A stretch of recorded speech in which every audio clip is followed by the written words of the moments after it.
Bonjour, bienvenue sur ma chaîne Helios. Aujourd'hui, je vais vous amener durant la nuit du 5 au 6 juillet 2013 au lac Mégantic, quand un train avec ses 63 citernes a déraillé en plein centre-ville. C'est parti. «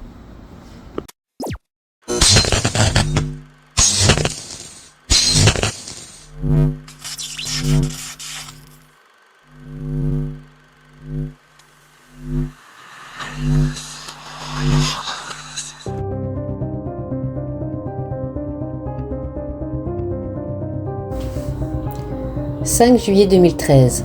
L'ingénieur ferroviaire Thomas Harding, employé de l'entreprise de chemin de fer Montreal Main and Atlantic Railway, stationne son train pour la nuit dans la ville de Nantes au Québec. Nantes se situe à environ 10 km au nord-ouest de lac Mégantic, ville de la région de l'Estrie, où habitent 6000 personnes. Le train, composé de locomotives et de 72 wagons-citernes, transporte environ 8 millions de litres de pétrole brut provenant de champs pétroliers du Dakota du Nord aux États-Unis. Le chargement se dirige alors vers les raffineries du Nouveau-Brunswick. Lorsque Thomas Harding arrête le train, il laisse la locomotive en marche, ce qui maintient le système de freinage à air. Cependant, il n'applique pas suffisamment de frein à main, laissant ainsi le train mal sécurisé dans une pente descendante à Nantes.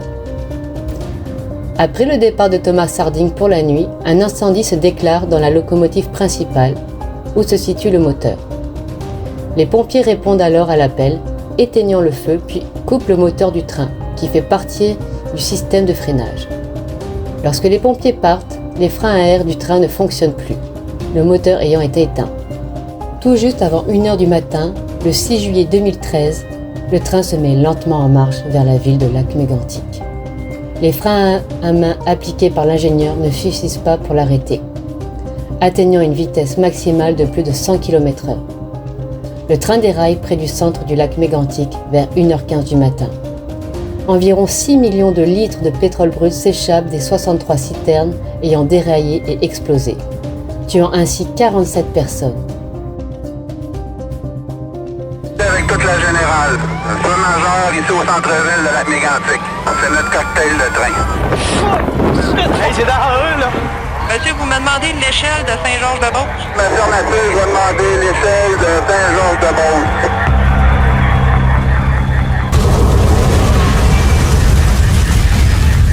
On a eu des nouvelles qui étaient décédées ce matin. Ça, c'est l'inquiétude qu'on a vraiment beaucoup. C'est pas une tragédie, moi j'appelle ça un apocalypse.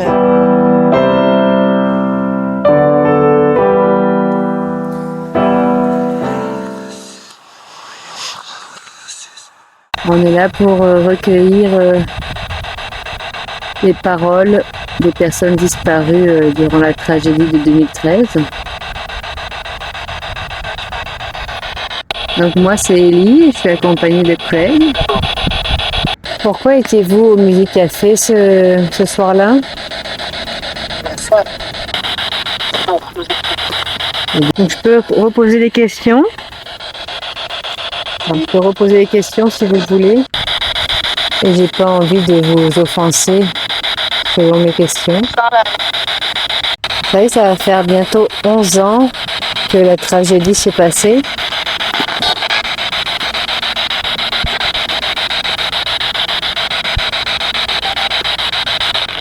Je suis pas comme la plupart des enquêteurs ou intervieweurs, j'ai pas la grosse caméra, j'ai pas tout ça, je voulais quelque chose de plus intime.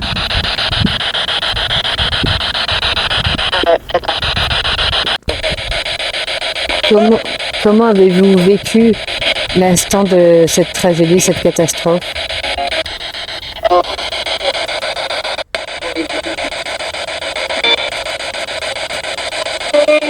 Oui, justement sur l'espace mémoire, pardon. On a vu un chevreuil passer. C'était comme étrange qu'il soit là en plein milieu. Peut-être c'est juste la nature ou est-ce que c'était un message?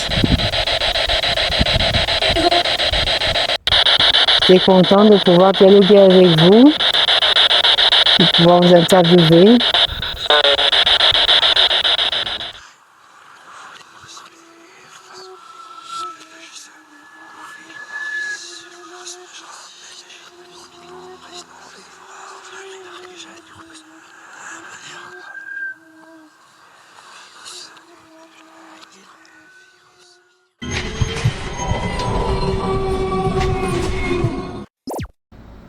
Je ne sais pas pour vous, mais à chaque fois que j'écoute l'enregistrement des pompiers et des témoignages, moi ça me prend de l'intérieur.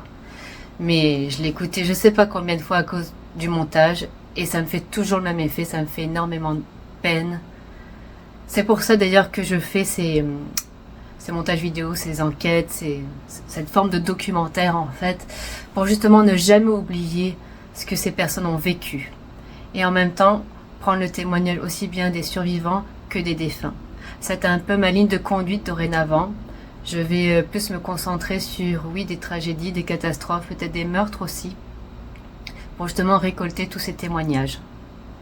Donc ma prochaine enquête, oui, il va en avoir une prochaine dans pas longtemps.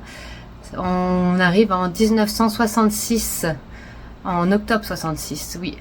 Encore une collision avec un train, mais cette fois-ci avec un car scolaire, où il y a eu 18 écoliers qui ont été victimes de cette collision. Donc je vous tiens au courant pour la suite. N'oubliez pas de liker, partager et de vous abonner aussi à ma chaîne évidemment. Et je vous dis à la prochaine. Bye.